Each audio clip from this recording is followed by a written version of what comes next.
Just around coaching a few teams. Good. You looking forward to tomorrow? Yeah, tomorrow's going to be awesome. So how many teams have we got? In the free fly category, we've got 5 teams in it, but not as good as last year turned out. But there's a few little changes, so maybe that was the right reason. But we'll see. Cool. All right. So do you want to talk to us a little bit about the new dynamic dive ball? Well, yeah, there's a little bit of history behind it, but basically it's a new discipline. There's like 2 different dive balls.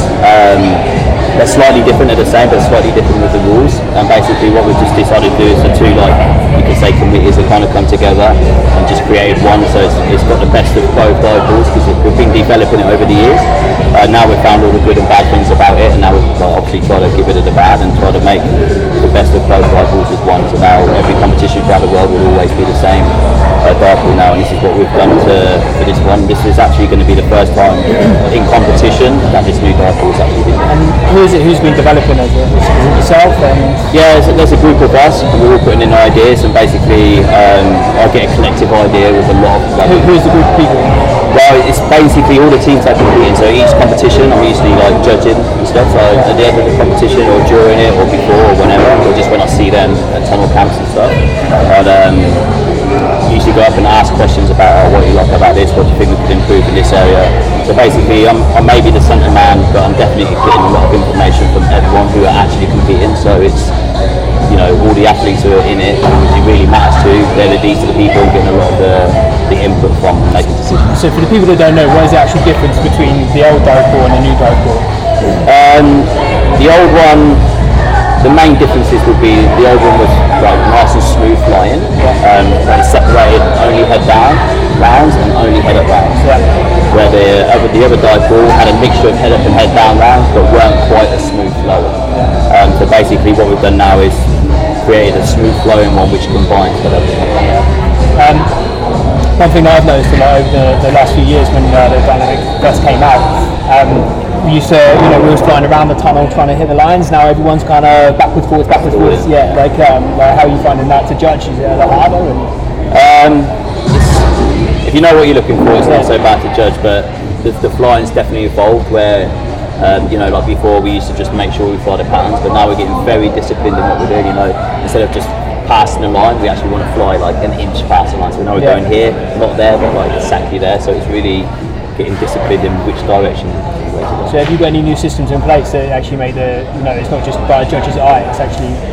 Yeah, like we're gonna, on the speed round, there's a part of the speed round where you have to fly around a ring. Yeah. And basically what we're going to do is have a laser through the ring. So before we used to just look through the ring and just judge if someone passed through it, but now we're actually going to have a laser through the ring. And obviously if they break the laser, then it's black and white. If you break the laser, then it's a bust. For sure. So we're slowly, we're trying these new things and developing new ideas to eventually get it really clean cut the minute, because humans are humans, like we're going to make some mistakes. Or there's sometimes they're close calls. But now, what? All your friends are No. Unfair. Right? Yeah. But yeah, so now we're just trying to get a way to make it so it's really clean, really black and white, and there's, no mistakes, hopefully. So. Nice. So how do you feel about the FIA getting involved in the sport now as well? Yeah, it's awesome. It's helping us progress it. We're getting it out there a lot quicker. They're very structured as well, which I think helped us a lot because.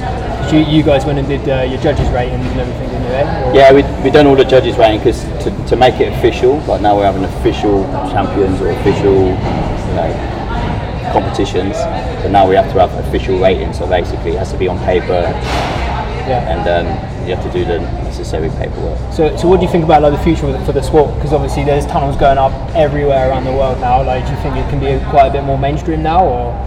Oh yeah, this is what we wanted to when we started the new discipline. We wanted to get the sport out there. It's awesome, it's fun. Like I say, tunnels are going up everywhere, and especially with this one discipline, it's like a race. So everyone who we don't even fly can relate to it.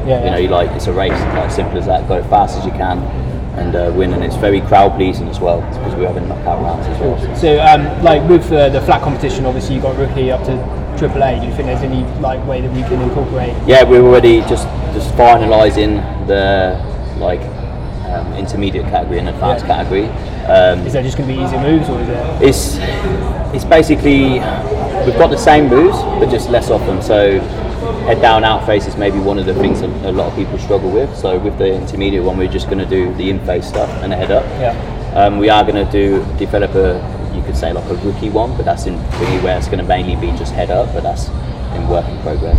So they're all related, just different positions, you could say. So is there any chance of you maybe competing at any point soon? Maybe. If you were going to compete, who would you compete with? There's a few people, but it's all about timing as well, because at the minute it's still developing, so we need someone to kind of, I'm not competing purely because you want to be the fat guy at the top there? No. Literally. No, but it's more. No, it's more to do with it's unbiased. If I start competing, like I might favour a certain move, they might favour a certain move. But if I'm not competing, it's really unbiased with any decisions I make. It's pure. I'm doing what we think is best for the sport with a collective idea. Yeah. If one person's competing, but they might not like a certain thing because they're not good at it or something, then they won't want to put it in there. But I'm actually looking from a perspective outside look where it doesn't matter to me, and I'm just trying to get an average collection to cool. So what about freestyle as well? What's your feelings on that? Are you enjoying watching that? Yeah, freestyle is good. It's easy to train, I suppose. Do you know what I mean? So people can just get in there by yourself and just whiz around. What were your thoughts on the last competition when they put music to it? Yeah, I think that seemed to took up a lot. Like we've done it here a few years back, quite a while back. But I think now it's better with technology. People can start listening to it while they fly. So it's really taken off, and the general public love that as well. So I think that's a really good future for the sport. Is like your mum going to turn up tomorrow, like with her cakes and stuff as well for all the competitors? My mum usually brings some sandwiches. Yeah. Nice. Yeah. All right. We're going to wrap it up there. So thanks for your time, mate. That's all right. Cheers.